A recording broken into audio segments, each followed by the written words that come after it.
Hello दोस्तों, नमस्कार। मेरा नाम है रोहित कुमार। आप सभी का स्वागत है हमारे इस यूट्यूब चैनल पे। कक्षा 10 के लिए मैथमेटिक्स पढ़ाते हैं और ऊंचाई और दूरी त्रिकोणमिति का हिस्सा जो हमने नहीं पढ़ा था वो लेकर आए हैं। प्रश्नावली 11.1 एनसीईआरटी की किताब से आपको ये प्रश्न मिल जाएगा। आर्यन की किताब में एनसीईआरटी फोल्डर में आपको मिल जाएगा और इसके कुछ वीडियोस हम बना चुके हैं। 3 वीडियोस टोटल आ चुके हैं। आज चौथे इस वीडियो में हम प्रश्न संख्या 10 से शुरुआत करने वाले हैं। तो चलिए अच्छे तरीके से बात को समझेंगे। पूरे तरीके से बात को आपको पूरी तरीके से समझ में आनी चाहिए बात। तो शुरुआत करते हैं क्वेश्चन को देखते हुए। तो 200 नंबर क्वेश्चन को चलिए देखते हैं। क्वेश्चन में क्या कहा गया है कि एक 80 मीटर चौड़ी सड़क के दोनों ओर आमने सामने समान लंबाई के 2 खंभे लगे हुए हैं। 80 मीटर चौड़ी सड़क है। अब ये सड़क हो गई, 80 मीटर चौड़ी है, समान ऊंचाई के 2 खंभे लगे हुए हैं। ये आपके 2 समान ऊंचाई के खंभे हो गए। इन दोनों खंभों के बीच सड़क में एक बिंदु से एक खंभों के शिखर का उन्नयन कोण 60 और 30 है। भैया यहाँ पे एक बिंदु है जहाँ से एक खंभे को देखने पर उन्नयन कोण 60 अंश है, दूसरे खंभे को देखने पर उन्नयन कोण कितना है? 30 अंश है। ऐसा कुछ कहना चाहते हैं। खंभों की ऊंचाई तथा खंभों के बीच की दूरी ज्ञात कीजिए। तो हमें खंभों की ऊंचाई ज्ञात करनी है और खंभों के बीच की दूरी ज्ञात करनी क्या सॉरी खंभों से बिंदु की दूरी याद कीजिए। खंभों से बिंदु की दूरी हमें याद करनी है। तो ये रहेगी स्थिति। हमें यहाँ पे मान लेना है ये ऊंचाई हो गई h, यहाँ पे ऊंचाई हो गई h, तो वो दोनों बराबर है तो h ही रहना चाहिए। यहाँ से हम मान लेते हैं x और ये वाला हिस्सा हो जाएगा 80 माइनस x। ठीक है, परफेक्ट बात है। 80 को थोड़ा सा नीचे लिख देते हैं। यहाँ से यहाँ तक कि ये 80 माइनस x, यहाँ से यहाँ तक। ओके, ये रहा, तीर लगा दिया हमने। परफेक्ट हो गई बातें। और ये 80 अपना टोटल है, यहाँ से यहाँ तक बातें हो गई। अब a, यहाँ पे b, यहाँ पे c, यहाँ पे d लगा देते हैं। बीच वाला बिंदु को हम नाम दे देते हैं e। इस प्रकार का ये प्रश्न बनकर तैयार हो चुका है। इस प्रश्न में अब हल करना है, हल करके इसके उत्तर को प्राप्त करना है। हालांकि आपको प्रश्न में लिख लेना चाहिए कि खंभों की ऊंचाई AB तथा CD बराबर h, ये मान लिया गया है। और माना BE बराबर x है, तब ED बराबर 80 माइनस x, ऐसा मिल जाएगा। ऐसा मिलने के बाद हम शुरू करेंगे एक त्रिभुज के साथ काम। कौन सा त्रिभुज ले लेते हैं? त्रिभुज ABE में। ABE में हमें कुछ मिल जाएगा। क्या मिल जाएगा भैया? यहाँ से देखेंगे 60 अंश का कोण दिखाई दे रहा है, ये लंब दिखाई दे रहा है, आधार दिखाई दे रहा है। लंब और आधार कहाँ पे आते हैं? tan में आते हैं।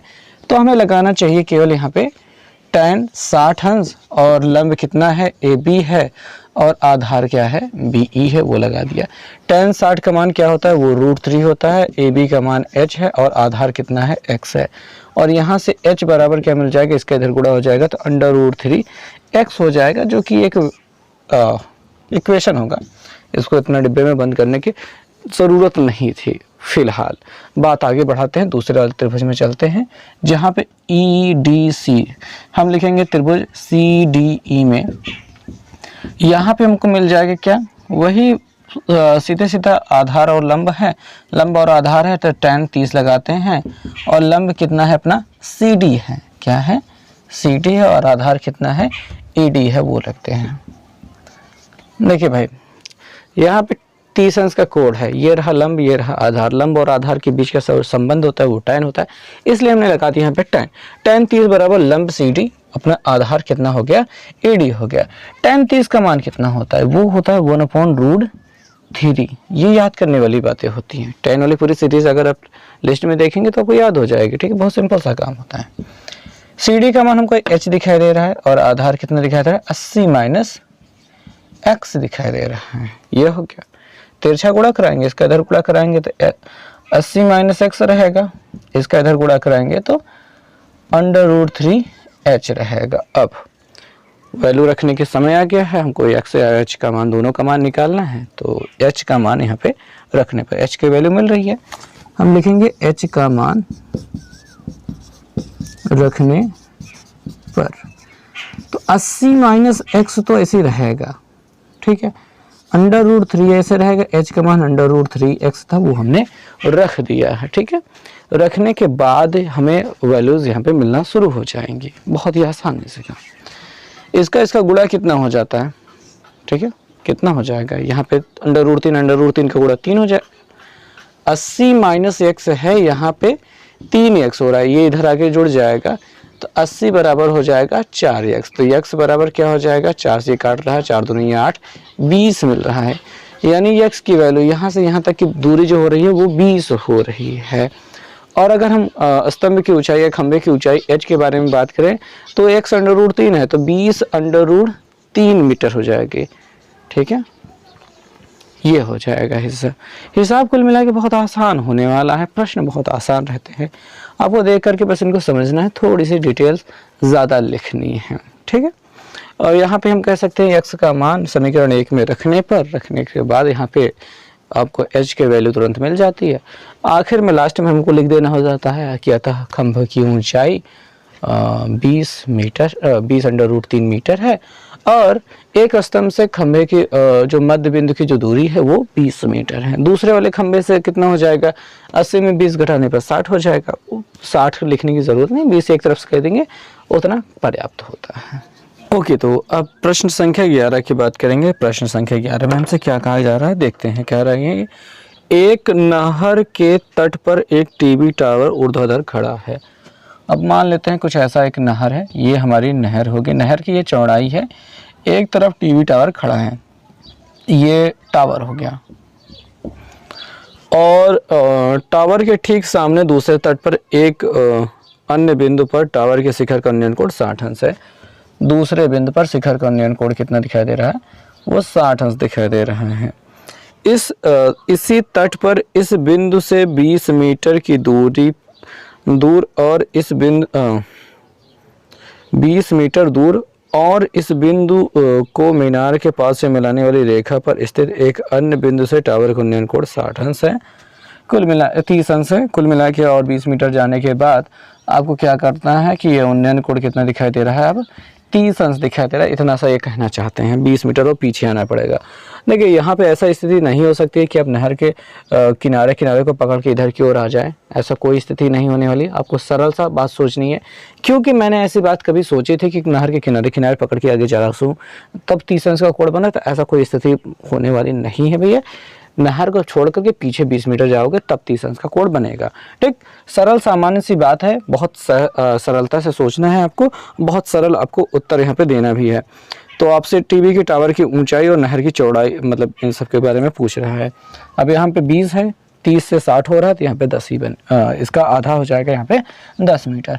खैर यहाँ पे हम ABCD लिख लेते हैं और उससे ज़्यादा कुछ फ़र्क नहीं पड़ता। आइए चलिए शुरुआत करते हैं। कुछ बातों को समझते हुए नहर की चौड़ाई को x मान लेते हैं, टावर की ऊंचाई को h मान लेते हैं। यहाँ पे 20 आपको दिया गया है और प्रश्न को अब हल करना है। तो सामान्य सी बातें कहाँ से शुरुआत करेंगे, त्रिभुज ABC से शुरुआत करते हैं। लिखते हैं त्रिभुज ABC में हमको क्या दिखाई दे रहा है, 60 दिखाई दे रहा है, tan लंब और आधार दिखा रहा है, तो हम लगा देंगे यहाँ पे tan 60 अंश, 30 नहीं 60 अंश पहले शुरुआत हो रही है भैया। h/x करेंगे, डायरेक्ट काम करना चाह रहे हैं थोड़ा सा और अच्छा। AB/BC आप लिख सकते हैं, लेकिन हम थोड़ा सा डायरेक्ट कर रहे हैं। √3 मान होता है इसका, h/x हो रहा है, x को इधर गुणा करा देंगे तो h बराबर क्या हो जाएगा, x√3 हो जाएगा। यहाँ पे एक इक्वेशन बन गया। हालांकि मुझे यहाँ पे फिर से चौकड़ी नहीं करनी चाहिए थे। अब क्या बड़ा वाला त्रिभुज लेते हैं।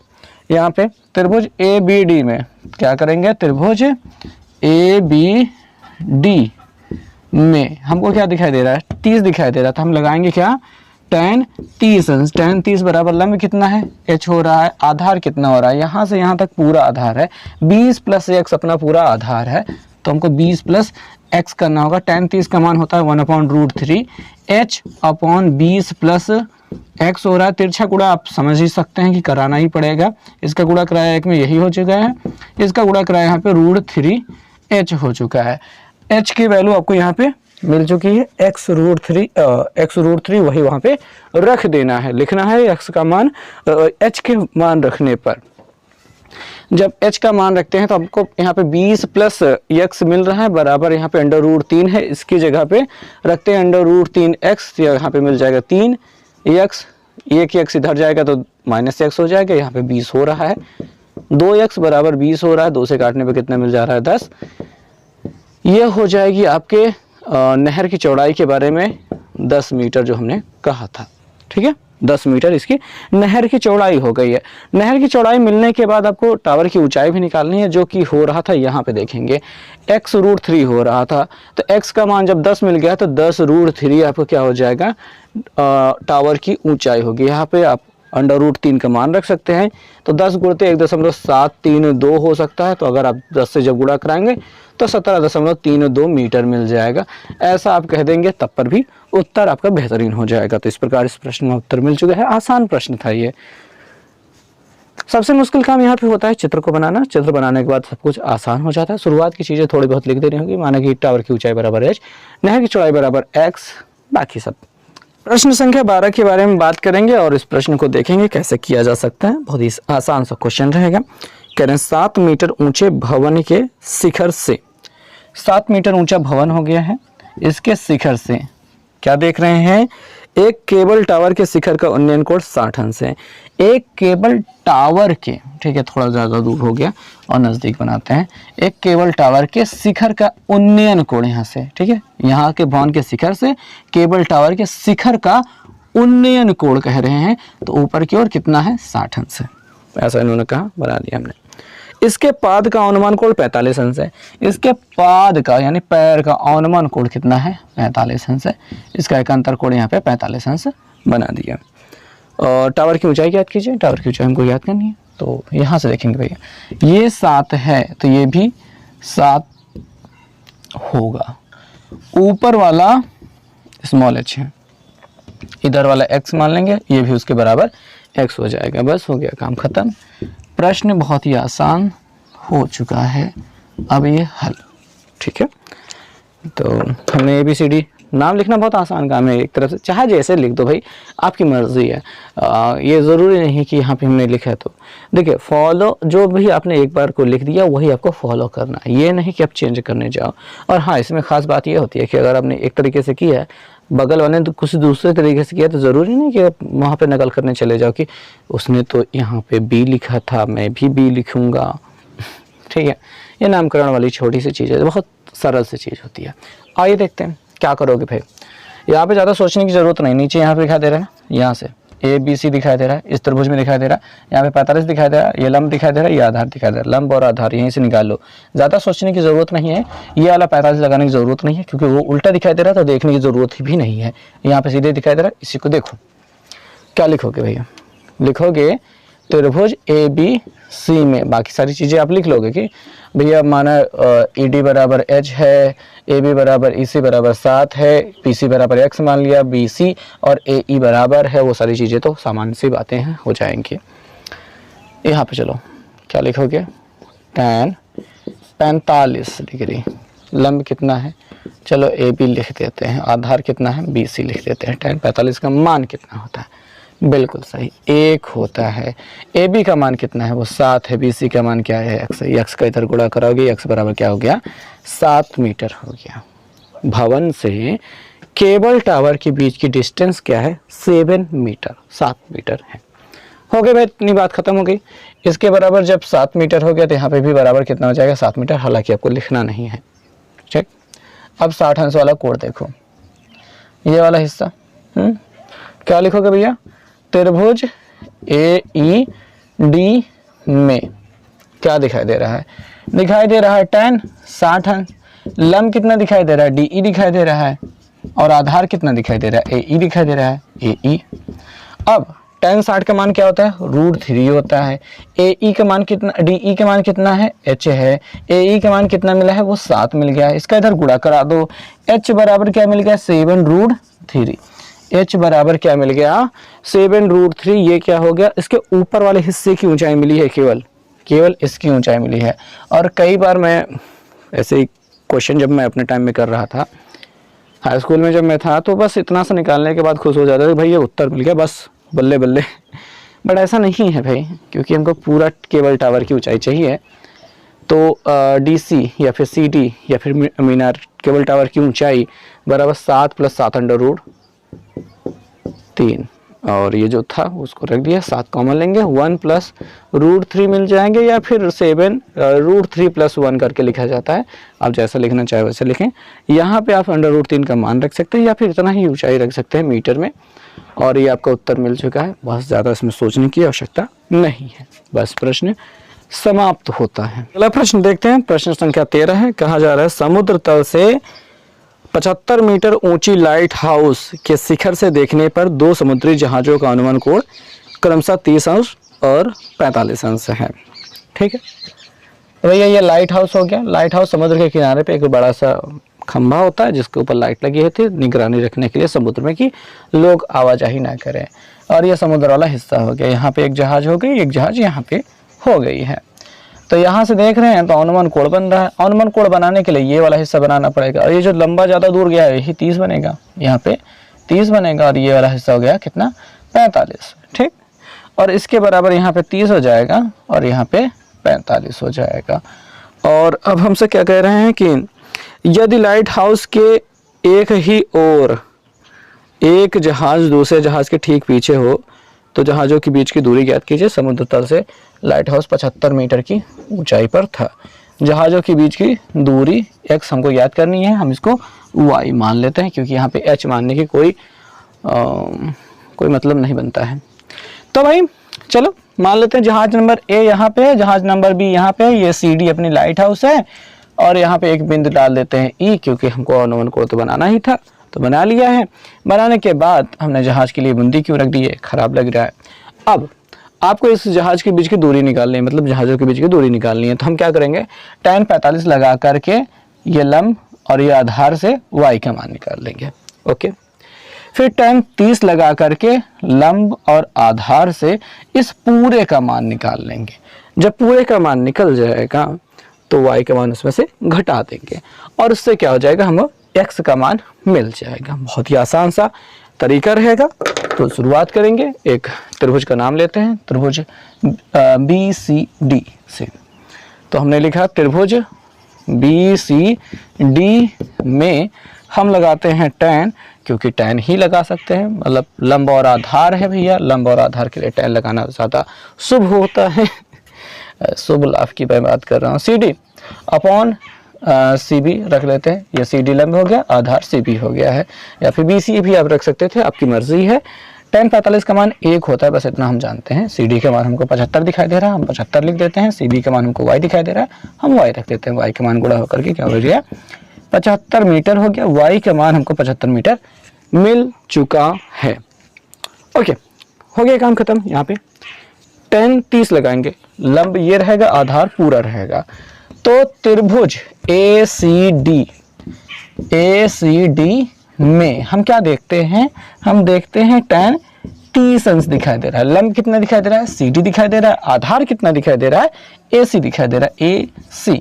tan 30 का मान कितना होता है, tan 30 का मान होता है 1/√3। परफेक्ट, बार बार आप यही प्रयोग करेंगे तो याद हो जाएगा। CD का मान 75 होता है, हमने 75 रख दिया। AC का मान कितना होता है, x + y होता है, x + y रख दिया, x + y के यहाँ पे गुणा करा दिया, x + y यहाँ पे हो गया, इसका उधर पहुँचा दिया, 75√3 हो गया। y का मान यहाँ पे उठा के रख देंगे, y का मान हमको यहाँ पे रखना है, y का मान 75 हो जाएगा। x + 75 बराबर 75√3, 75 को उधर भेज देंगे तो 75√3 - 75 हो जाएगा। 75 को हम कॉमन ले लेंगे तो हो जाएगा, ब्रैकेट में होना चाहिए था, √3 - 1, और ये x का मान हो जाएगा, और यही हो जाएगी जहाज़ों के बीच की डिस्टेंस दूरी, और इसको हम मीटर में लिख देंगे। परफेक्ट, बात खत्म हो गई, एकदम सरल सी बात रही।